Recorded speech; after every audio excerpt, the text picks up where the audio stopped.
안녕하십니까, 박사입니다. 미니애폴리스에서 발생한 아이스 총격 참극에 항의하는 대규모 시위가 계속되고 있습니다. 어스틴, 필라델피아, 노스캐롤라이나, 더램 등 여러 지역에서 동시다발적입니다. 아이스, 이민 세관국의 만행에 항의하는 시위는 폭발적입니다. 보시는 화면은 미니애폴리스입니다. 사람들이 경찰에 페퍼포그 가스를 맞았었는데 그럴수록 분노한 시민들이 도시를 가득 메우고 있습니다. 법 집행기관이 시민들을 체포할수록 긴장은 더 커지고 있습니다. 한 보고에 따르면 도시에서 시위를 벌이는 사람은 현재 연인원 680만 명에 달합니다. 웬만한 국가 규모입니다. 1월 11일 항의 시위 가운데 가장 두드러진 것은 LA 다운타운에서 열린 시위였습니다. 시위대는 현지 시간으로 오후 2시 퍼싱 스퀘어 근처에 모여 플래카드를 들고 아이스 요원의 르네굿 총격 사건을 규탄했습니다. 이번 총격 사건은 국토안보부가 사상 최대 규모 작전이라고 밝힌 아이스 요원 약 2,000명이 미니애폴리스 세인트폴 지역에 배치된 직후에 발생했습니다. 이번 시위는 미국 정부의 대규모 이민자 추방에 반대하는 전국적인 집회 천여 건의 일환입니다. 이와 유사한 국토안보부 관련 사건으로 지난 목요일 어리건주 포틀랜드에서 미 국경 순찰대 요원들이 차량 검문을 시도하다 차량에 타고 있던 남녀에게 총격을 가해 부상을 입혔습니다.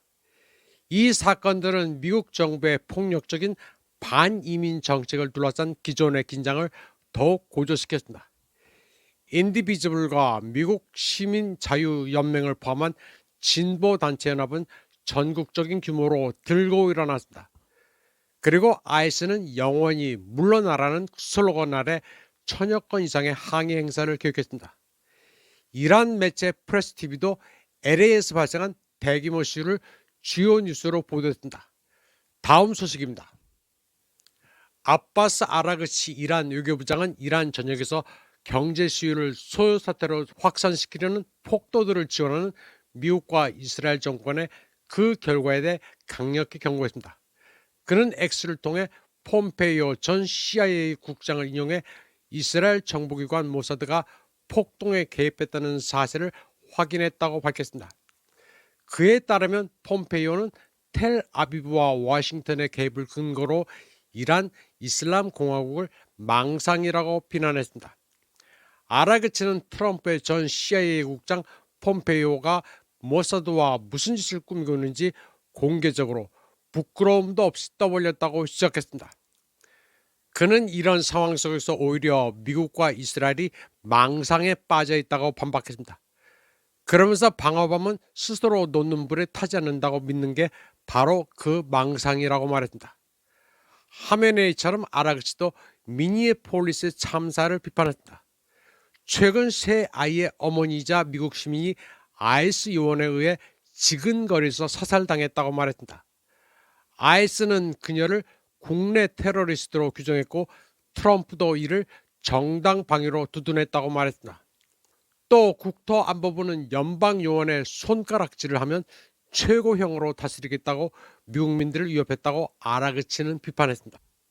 이런 가운데 앵글로 섹슨 매체들은 미확인의 뉴스를 마구 쏟아내고 있습니다.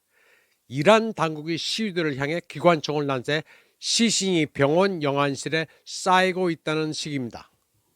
시위대 2,000명이 넘게 체포돼 116명이 사망했다고 떠들고 있습니다. 월스트리트저널은 이란이 시위대 탄압의 강도를 높임에 따라 미국은 이란군 목표물에 대해 대규모 공습을 하는 방안을 준비 중이라고 보도했습니다. 그런가 하면 아직 어떤 조치를 취할지 의견 일치가 안 돼 군 병력이나 장비가 공습을 위해 이동한 것은 없다는 엇갈린 소리도 나오고 있습니다. 공화당의 전쟁광 린지 그레이엄은 이란인들에게 보내는 메시지라면서 당신네들의 악몽은 끝나가고 있다고 주장했습니다. 압제를 종식시키려는 당신들의 용기와 계류를 트럼프와 자유를 사랑하는 모든 이들이 알고 있다고 주장했습니다. 그레이엄은 트럼프가 이란을 다시 위대하게 한다는 구호를 외친 것은 시위자가 아야톨라를 이길 것임을 의미한다고 주장했습니다.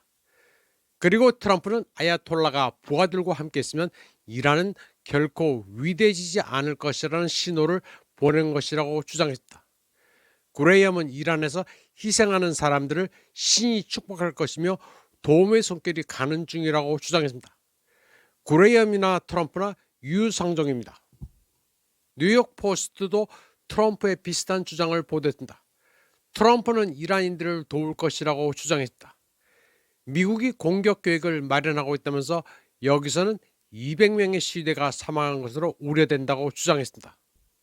서구 매체들은 제각기 피해 상황이 다양합니다.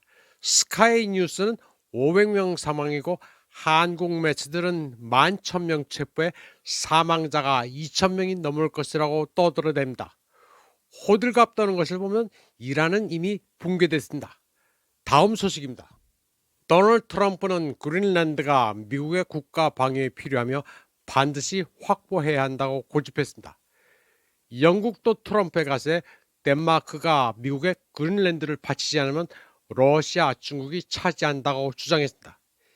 이에 대해 메테 프레드릭슨 덴마크 총리는 미국이 그린란드를 공격한다면 나토의 종말을 의미할 것이라고 응수했습니다.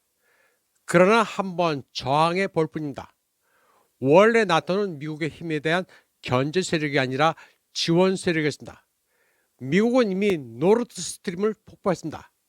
그 자체가 이미 유럽에 대한 공격이었습니다. 물론 미국이 그린란드를 공격한다면 동맹국을 침략한 선례는 됩니다.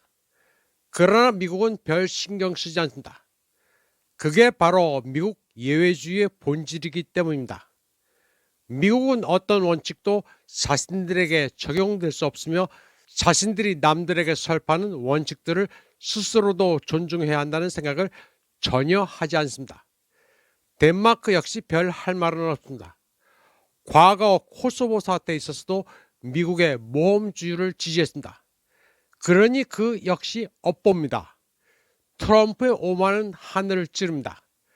그의 오만함은 나는 척하고 싶지 않고 척할 필요도 없다는 것을 보여주고 있습니다. 이번 방송은 여기까지 하겠습니다. 시청해주신 여러분 감사합니다.